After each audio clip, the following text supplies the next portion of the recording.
for this gathering, this symposium. I feel like, Mira, we've had a long conversation for many years now, and I have much to learn coming from another world. So I tend to see the surface of the body. I see it architecturally, and I feel so lucky that you curated us like this. It was very holistic.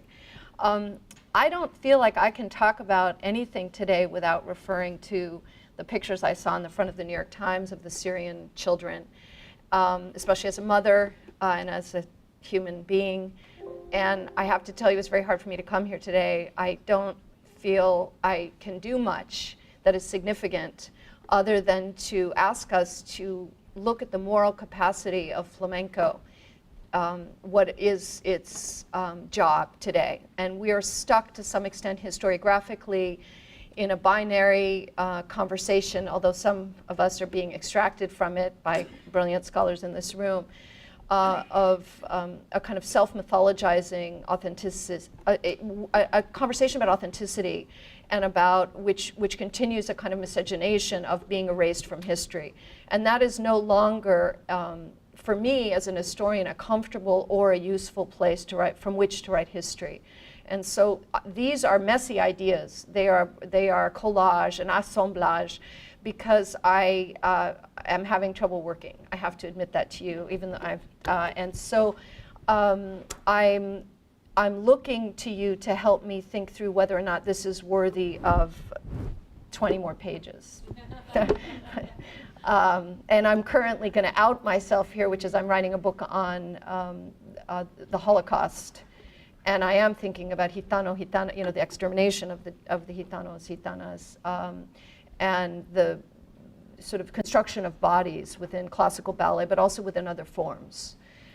Okay, voila, here we go. Israel Galván de los Reyes, widely considered one of the most innovative choreographers in Spain today, was born in 1973, 2 years before General Francisco Franco's death in 1975. Yeah, you want some lights? Oh, you can't see me? In other words, the screen is visible, but there's no light. Yeah, I made a decision to do what I'm doing with my daughters. I'm trying to teach her how to read, which is you have to imagine. I actually have a PowerPoint that I have sacked. And I'm glad, because I've decided you have to tell me if this is worthy of a visual imaginary. I'm not sure. This is a test. I'm on trial. So I sacked it about 15 minutes ago as I walked into the room. And here, I'm really outing myself. I need therapy, right? His surname, okay, I'll start again. Israel Galván de los Reyes, widely considered one of the most innovative choreographers in Spain today, was born in 1973, 2 years before General Francisco Franco's death in 1975. His surname, Galván, a Latin-derived word, has no real Spanish point of origin, except that its ancestry is found in other parts of Europe during the Spanish Inquisition of the 15th, 16th, 17th, 18th, and 19th centuries. This is to say that its made-upness, its creation, belongs to a dynastic line of exiled peoples with Sephardic origins and conquered peoples of foreign origins forced to assimilate in namesake, placing an accent above the second A to the to emerge into an Hispanic world of New Spain, an invented geography of pre-Islamic Hispaniola. Hence, Galván's paternal last name carries with it the weight of history, exile, dislocation, and forced assimilation into an invented Castilian world whose ruling class shed all vestiges of mercantile Hispano-Arab Andalusia. Galván also commemorates the last Middle Eastern dynastic line to confront the militaristic command of Ferdinand and Isabella, whose desire for gold and global position led them into the transatlantic slave trade. This was an empire fed by the Inquisition's catastrophic shedding of 800 years of Islamic, Sephardic, and Catholic coexistence, or what is commonly known as the convivencia. This refugee crisis brought about colonialism is a story about which Galván is profoundly aware, as his namesake carries the two central principles of modern dance: time and space. Temporality, where one lives in transhistorical or rhythmic time, and spatiality, the physical, geographic, and psychic space negotiated by contemporary performers, considering historical iterations of Southeast Asian, African, and European embodiment. The son of two dancers, his mother Eugenia de los Reyes, a gitana, his father José Galván, a beloved and respected civilian maestro of the flamenco and Spanish classical traditions, Galván grew up in his parents' dancing academy, a room of about 40 by 20 feet, 40 feet long by 20 feet wide, its closets stuffed to the brim with costumes, shoes, and instruments. He graduated from high school into an Andalusian environment whose arts, commerce, and civic life was waking up from 40 years of governmental censorship. This was an exciting world of possibility, one that his parents had not been so lucky to confront. These 2 decades of democracy would give Israel and his extraordinary sister Pastora a path first to university and then to global stardom. Influenced by his great friend, French philosopher and art historian Georges Didier Huberman, Galván has moved beyond a spiritual break with flamenco, previously described as cubist, with its visual and performing artist's focus on the surface materiality of the body, that of Escudero, to a humanist aesthetic, this is my critique, approach, a choreographic strain driven by ethical impulse instantiated in motion. In conversation with Didier Huberman, Galván's fairly substantial oeuvre retains a transhistorical corporeal expression that enables viewers to enter into the image of history and possess its élan vital, its vital aliveness. We can study Galván's unique psychophysical tension or leitmotif by staring at skin, hands, arms, hyperextended shoulders, and upper torso, the break in the flamenco body line, and the inner impulse or soul of each movement that seems to emerge out of Galván's own sense of being. This corporeal, Arab-influenced collision of inner with outer emotional and soulful expression produces a complex visual imaginary that forces the viewer into an engaged relationship with history. We see this in La Curva, where the shedding of a ritualistic machismo is replaced with absurdist, hallucinatory, off-kilter walks and non sequitur gestures, flicks of the hands, executed to the serialist sounds of a dissonant guitar with electronic score that produces an odd intergenerational encounter of a postmodern flamenco with its cafe cantante era past. In this attempt, in the words of Galván, to, quote, get away from all of flamenco's cliches, unquote, to shed nostalgia and replace it with an austere, jagged-edged, stripped-down realization of the body as an object of self-mockery, repetitive, cagey, and atemporality meets flamenco's historic through line through anguished performance art. La Curva, a footnoting of Escudero's, where are you, Julie? I'm sorry, I'm blind, I don't have my glasses on. A footnoting of Escudero's 1924 La Courbe Parisian performance may indeed be read as not so much a commentary on the hyper-masculinist Escudero decalogue, which must be seen within fascistic era Spain, but rather as an anarchist Frenchman, Jean-Claude Galota's surrealist bow-like breaking of the bailaor into 2 anatomical parts, male-female, Spanish-French, masculine androgynous, matador bull, murderer victim, setting the stage for the postmodern interrogation of Spanish dance. In The Legend of Don Juan, which premiered as a curatorial centerpiece of the 1992 Lyon Biennale, Galota offered an interesting iconographic historical critique of the bailaor cum matador, introducing long moments of stillness and pose into his body that appeared more like a haunting than a matador going in for the kill. His matador grew in size through scenic media, offering a dematerialized facsimile of a matador, a 100-foot digital image whose mediated presence overtook any human illusion. It grew and grew and grew like a nutcracker tree.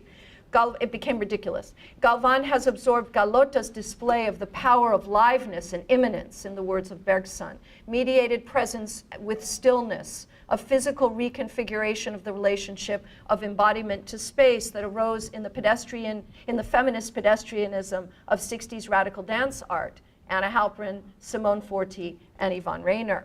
Galván, like Galota, Ángel Margarit, and a range of Catalan dance artists, also draws inspiration from Pina Bausch's neo-realist dance interrogation of contemporary performance. And Galván uses this, he harnesses this as the basis of a post-fascist Spanish idiom. Containing a visual imaginary that extends back in time to the Inquisition, Galván's physical kinesthetic fragmentation lends a neo-realist, post-Francoist ambiguity to the flamenco tradition, thus destabilizing the form and opening it to deeper reflection. What I'm saying is I don't believe anymore in this surrealist, modernist. I think that's out. I think his real interrogation is he's going, as Americo Castro did, the great Spanish historian, in mining the Islamic past for a relationship between God and the body as a portal. So I no longer see it only through art history. And maybe I'm wrong, but that's what I think. And like Galván's global predecessors, the Russian-born architect of American ballet, George Balanchine, who shed aristic gentility, marrying Russian classical ballet to Africanist dance traditions to create a global classical idiom, and British-born Anthony Tudor, the inventor of psychological realism, Israel uses La Curva and Lo Real as choreo history. He establishes a series of physical moments, extremeses, that can be read not only as interrogations of the flamenco form, but as confrontations of history herself. Where is the Gitano in this history of dance? Where is the Jew in this history of dance? Where is the refugee in this history of dance? How can flamenco be harnessed in the service of choreographies of social justice? What is its capacity to evacuate evil from time and space? Galván's broken figurines, hyperextended limbs, detachments from core, oddly androgynous at times, distended use of torso, head, hands, even organs, produces a Benjaminian visual imaginary that seeks to connect present to past historical tragedy through the medium of the body.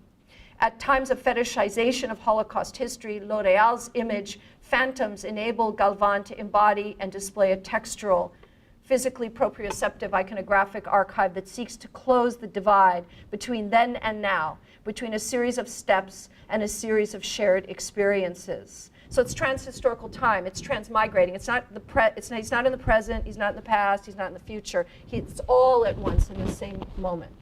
While Galván has spent nearly 3 decades mining the capacity of his own body to reconfigure itself culturally, politically, and aesthetically, it is his unapologetic interrogation or reconceptualization of flamenco as having intrinsic historical value, separate from its dynastic stylization, its utopianism, that emerges most profoundly in Lo Real, Galván's commissioned meditation on the Nazi genocide against the Gitano-Gitana populations of the Eastern Mediterranean, Northern, Eastern, Southern, and Western European worlds. A brutal work of Spartan design, filled with a unique dramaturgy woven together skillfully in episodic moments, a bit like the cruelty of SS officer Heinrich Himmler's barbarous acts in his extermination of 600,000 Gitanos between 1942 and 1955 at Auschwitz. A work of activist theater that owes a debt to Augusto Baol's Theater of the Oppressed. Lo Real forces the audience by virtue of its gazing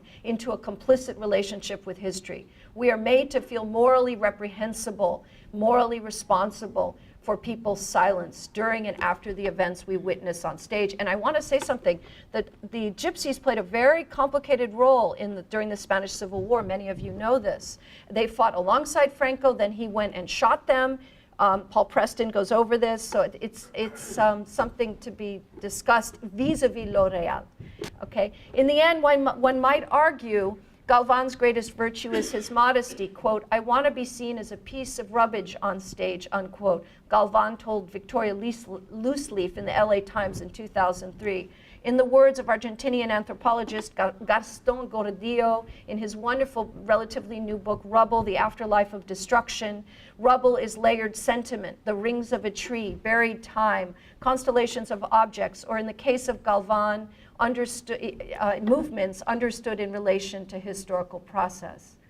A clearly stated allegiance to the 60s concept of the ordinary body as land, an ecological terrain that like a tree decays, arose, and renews in geologic rather than human time. Galván's disassembling of flamenco's materiality, its decorative silhouettes and heteronormative architecture into a rhetorical tool of moral confrontation absorbs the humility that ecology teaches us, enabling him to embed an ethical code into the dystopian worlds he forges. And I just end with his quote, "I am a pathological nonconformist. I would rather generate extreme responses than indifference. But this is not rooted in anger or defiance, rather a desire to experiment with looking at what happens if the things we always aesthetically admired are allowed to be questioned. Mr. Galván, I take this a step further and say that the intergenerational conversation of you to history, for instance, to Escudero, became a transhistorical conversation of Galván in 2017 and Galván in 1508 and Galván in 711. Thank you.